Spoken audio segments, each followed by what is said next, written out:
ya berat dan tapi begini, saya coba meringkas dengan seringkas-ringkasnya ya. Intinya kalau kita bicara tentang kepemimpinan dalam Islam, itu ada dua fungsi. Kenapa kepemimpinan itu ada? Kenapa perlu ada kepemimpinan atau pemerintahan? Ulama merumuskan tujuannya cuma dua. Pertama, hirasatuddin, yang kedua siyasatud dunia. Jadi kepemimpinan itu adalah pertama untuk jaga agama, dan yang kedua untuk mengelola dunia. Jadi agama itu bisa tetap tegak, dia tidak hilang, tidak lenyap, tidak musnah. Dan yang kedua, semua potensi-potensi yang Allah berikan di bumi Allah ini bisa kita kelola dan kita majukan. Itu rumusan yang paling sederhana dari kepemimpinan, dari pemerintahan dalam Islam. Kenapa perlu? Nah, pemerintahan itu ada. Tujuannya adalah dua, hirasatuddin wasiyasatud dunia, supaya agama itu tetap hidup, dan yang kedua, dunia ini dapat terkelola, dapat kita majukan.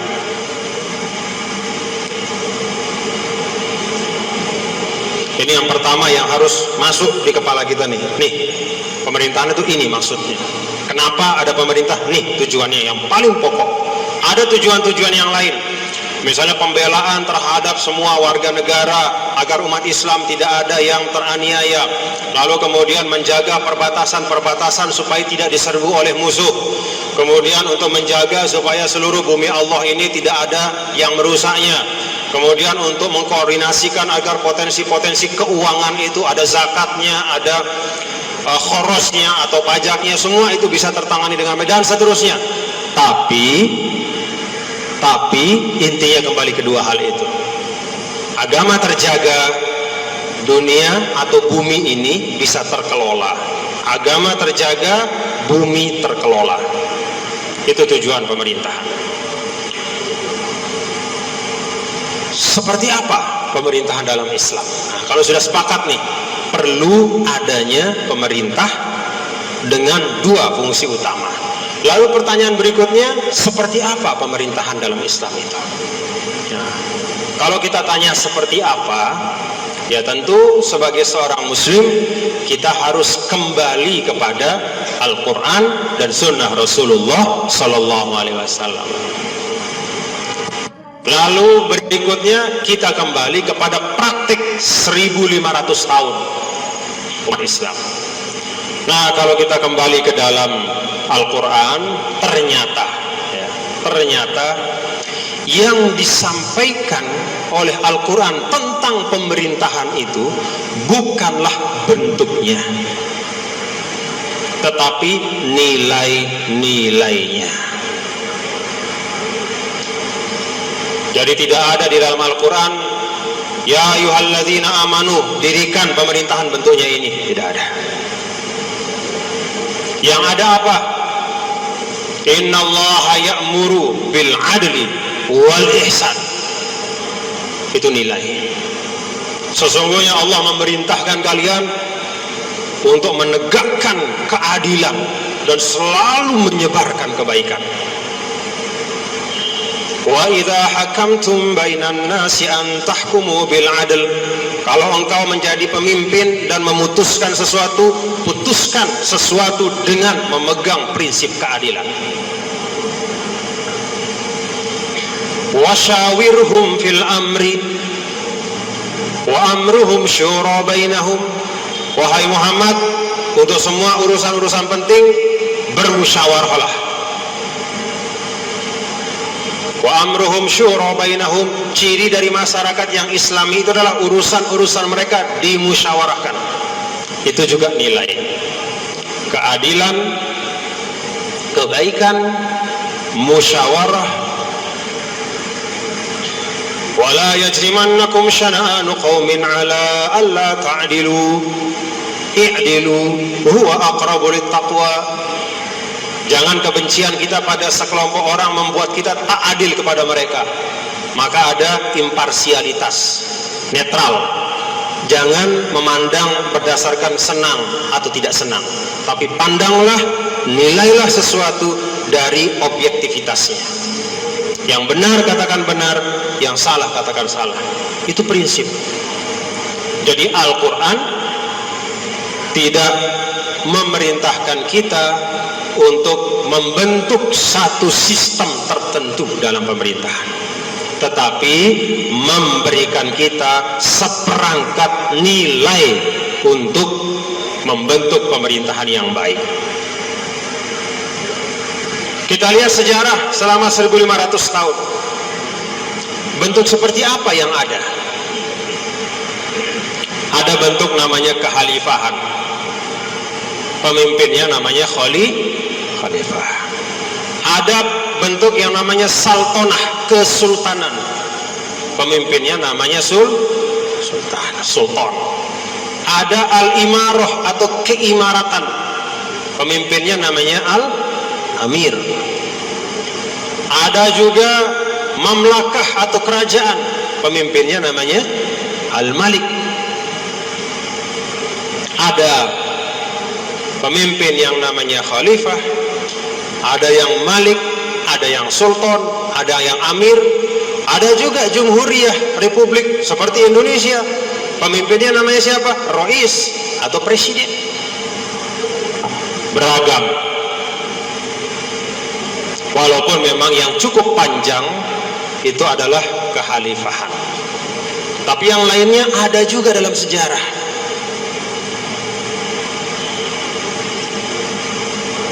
Maka kalau kita lihat dari dua tinjauan ini, bisa dikatakan bahwa kekhalifahan itu adalah salah satu bentuk yang pernah dihadirkan dalam sejarah, dipraktikkan di dalam lingkup pemerintahan umat Islam. Salah satu bentuk. Nah, bagaimana sekarang? Kita sekarang berada di Indonesia, Jumhuriyah Republik. Mari kita lihat pada apa yang ulama sampaikan tentang dua sebab atau tugas utama dari pemerintah itu. Pertama, agama terjaga. Saya mau tanya nih, bapak-bapak, saudara-saudara, di Indonesia ini agama hidup nggak? Hidup nggak agama? Alhamdulillah. Masjid banyak nggak? Kalau kata Pak Wakil Presiden Yusuf Kalla, masjid dan musola di Indonesia itu jumlahnya terbanyak di dunia. 800.000 masjid dan musola. Kita tidak kekurangan masjid. Kita tidak kekurangan masjid. Umat tidak kekurangan masjid. Masjid yang kekurangan umat. Betul nggak Pak Rektor? Betul. Jadi Indonesia ini walaupun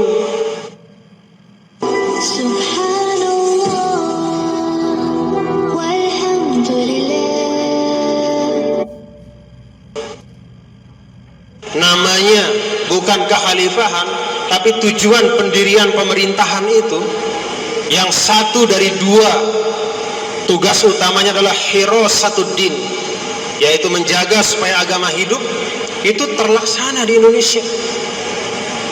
Maka ada undang-undang wakaf, ada undang-undang zakat, ada undang-undang perkawinan, ada kompilasi hukum Islam, ada undang-undang perbankan syariah, ada undang-undang asuransi syariah.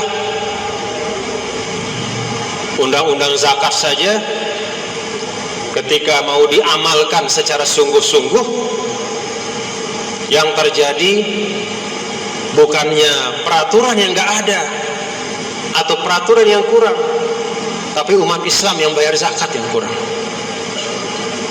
Jadi Indonesia ini, ketika ulama dulu merumuskan kita menjadi satu negara kesatuan, saya hakul yakin bahwa para ulama kita itu betul-betul sudah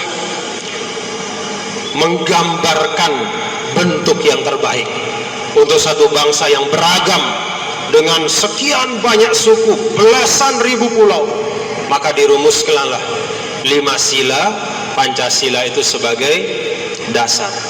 Dan kelima-lima sila Pancasila itu semuanya sangat sesuai dengan ajaran Islam. Ketuhanan yang Maha Esa, la ilaha illallah. Kemanusiaan yang adil dan beradab, innallaha ya'muru bil adli wal ihsan wa laqad karramna bani Adam.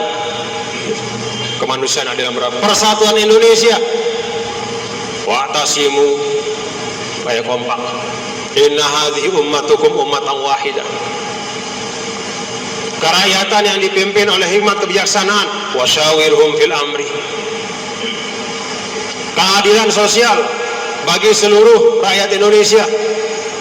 Apa itu ayatnya kira-kira? Yang banyak sekali. Banyak sekali. Wa ansha'akum minal ardi wasta'marakum fiha wa anfiqu mimma ja'alakum mustakhlafina fih. Bagi kesejahteraan itu kepada semua. Jadi 5 sila itu walaupun namanya dibuat istilah namanya Pancasila, tapi isinya, kandungannya itu sejalan dan senafas dengan tuntunan Islam. Yang ingin saya katakan adalah mari kita syukuri Indonesia ini. Negara ini memberikan ruang yang luar biasa bagi kita umat untuk menghidupkan agama. Ini majelis-majelis kayak begini tidak di semua tempat. Kaum ibu misalnya bikin majelis ta'lim, nggak ada. Di Mesir ada nggak majelis ta'lim kaum ibu? Nggak ada. Nggak ada majelis ta'lim kaum ibu. Kayak di Indonesia, majelis ta'lim Al-Hidayah, pakaiannya seragam, warnanya biru semua atau ungu semua misalnya. Majelis ta'lim Halimatus Sa'diyah, pakaiannya seragam, merah semua atau kuning semua. Susah nyebutin warna sekarang. Jadi semuanya sudah ada nama warna partai, jadi susah kita mau cari contoh. Nah, di Indonesia seperti itu. Ibu-ibu bikin majelis ta'lim, oh jemaahnya kemana-mana ziarah. Misalnya dari Jawa ziarah ke Lombok, kemudian dari Lampung misalnya ziarah ke makam Wali Songo. Di mana itu ada selain di Indonesia? Enggak ada. Pergi ke Mesir, ke Saudi, ada majelis ta'lim kaum perempuan yang bisa membuat pengajian jumlah ratusan ribuan. Enggak ada. Ini bumi Allah yang walaupun namanya bukan negara Islam, tapi sesungguhnya kita mampu berislam dengan baik kalau kita mau di negeri ini. Ruangnya ada. Alhamdulillah. Jadi ruangnya ada, masalahnya mau atau enggak mau aja. Mau atau tidak mau saja. Nah, jadi saya ingin mari kita perbanyak syukur. Dan negara kita ini sekarang sedang menjadi tempat banyak pemimpin-pemimpin luar untuk belajar dari Indonesia. Mereka menengok ke Indonesia, bingung, kok negara kami perang, kok Indonesia aman. Ini rahmat Allah. Itu sebabnya dalam pembukaan Undang-Undang Dasar, atas berkat rahmat Allah yang Maha Kuasa. Alhamdulillah. Itu saja yang dapat saya sampaikan. Yang kedua, saya rasa mirip ya dengan yang tadi ya.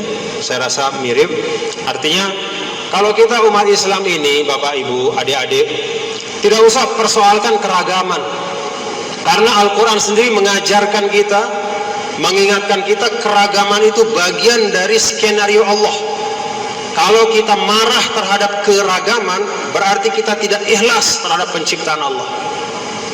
Allah katakan dalam Al-Quran, وَجَعَلْنَاكُمْ syu'uban waja'alnakum, ja'alna, kami jadikan.